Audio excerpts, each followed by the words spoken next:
Buksan niyo yan, boy. Yan. Okay, bukas na lang. Mga simple lang yan na ano, ha? Bro. Ayan, Saudi Arabia din yan na mat. So, Meron na tayong prayer mat, bro. pag nandun kayo sa Pilipinas, makapagdarasal kayo, no? Inshallah. Tapos ito, English lang to, boy. Pero napakaganda nito. Kung gusto niyo yung Tagalog, pagbalik niyo, bibilihan ko. Pero napakaganda naman paliwanag dyan, no? Susundan yan. Hindi pa yan Quran. Pagbalik niyo dito, bibigyan ko kayo ng Quran. At ito ay, subukan mo buksan yan. Yan. Subukan mo. Bro. Expensive. Ano, kasi hindi yan expensive, mura lang yan. Ang galing, oh. Ikutin niyo yung sa ilalim. Ikutin niyo sa ilalim. Ikutin niyo sa ilalim. Patayin niyo yung ilaw.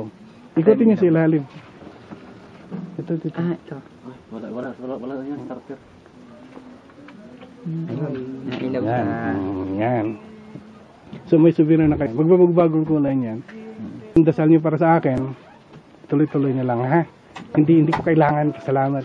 Kailangan ko sa inyo yung dasal, no? Bro, ha? Kasi kung magbibigay ako sa lahat, masasayang lang din. Oo, gagawin lang yung punasan ng paa. Alhamdulillah na solve na yung problema natin. Wala tayong ibang pupurihin dito kundi yung ala lamang, no? Nag-iisang ala lamang, no? So yung mga taong umaalalay sa atin, papasalamat tayo sa kanila, pero lahat sila ay sugo ng ala yan. Kasi ang ala ang kontrol sa ano natin, sa mga puso natin. May kanya-kanya tayong mga dahilan, may mga intensyon, pero yung tulong na ipaabot ay galing yan lahat sa Allah subhanahu wa ta'ala. So, pagpatuloy nyo yung pananampalataya nyo, patuloy nyo yan. Kapag makakalimot kayo dun sa Pilipinas ng pagdarasal, expect na kayo na may mga konting mga problema parating sa inyo. Palaki na palaki yan habang hindi kayo nakakaramdam. Hanggang darating ang punto na nandun lang kayo nakasujud, sumuko kayo dahil lumaki ang problema. Hindi yan parusa. Hindi yan parusa.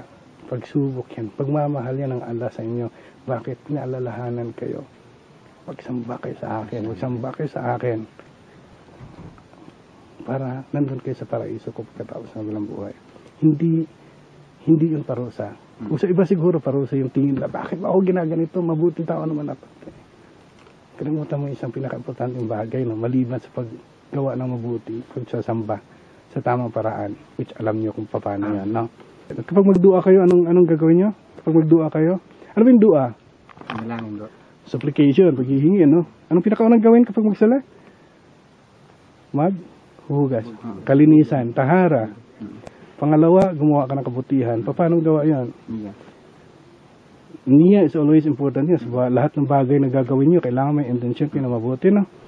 Katulad nito, may intention kang gagawin. Katulad ng nilalakad mo, ako ay lalakad, papuntang Imara. Intention yan, no? Wala kang yung masama. Pangalawa, gumagawa ka ng kabutihan. Paano gagawa yan?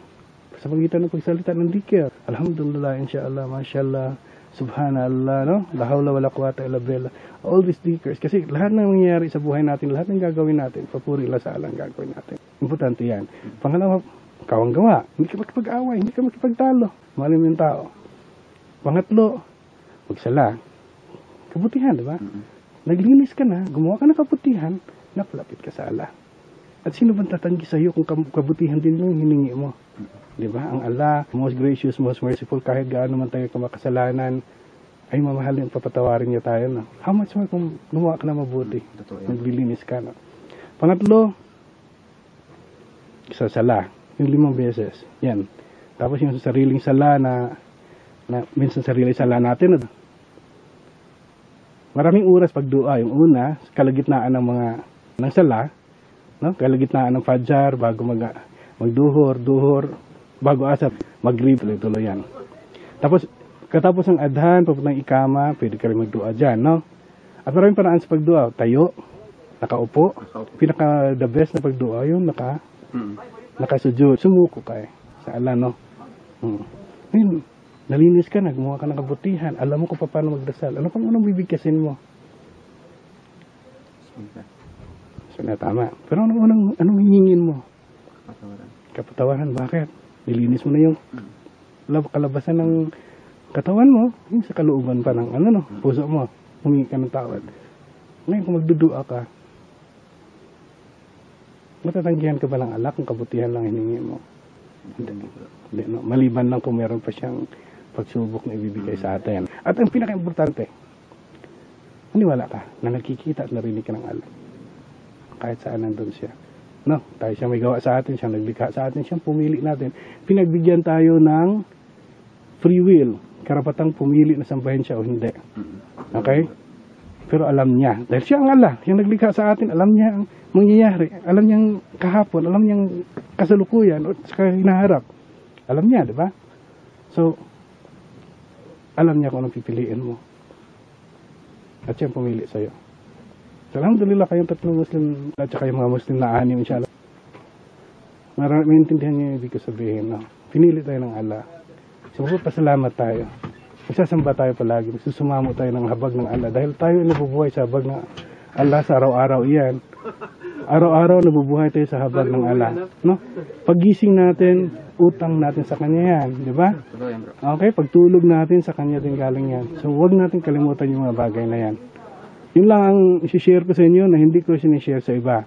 Dahil ang patnubay ay non-religious. Since Muslim kayo, ibabahagi ko yun sa inyo. No?